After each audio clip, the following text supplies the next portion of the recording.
Hello বন্ধুরা, আজকে ঘটনা রেকর্ড করেছিলাম। রেকর্ডটা কোনো কারণে সাউন্ডটা মাঝখান থেকে কাট হয়ে যায়। 40 মিনিটের ভিডিওয় সাউন্ডই নেই। কালকে দেব, একটু কষ্ট করে অ্যাডজাস্ট করে নিও। আর হলদিয়ার যে কাজের ভিডিওটা দেখো।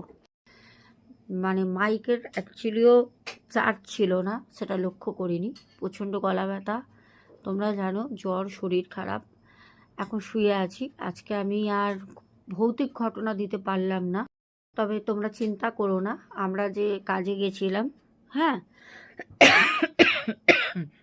সরি, সেই কাজের ভিডিও ছিল আমাদের কাছে, যেটা বলেছিলাম দেব। ঠিক আছে, সেটা আজকে শেয়ার করে দেবো, তোমরা দেখো। আর আগামীকাল আমি তোমাদেরকে অবশ্যই আমাদের যে কমিউনিটি পোস্ট দিয়েছিলাম, দুটো ঘটনা আগামীকাল আসবে। ঠিক আছে, টাটা।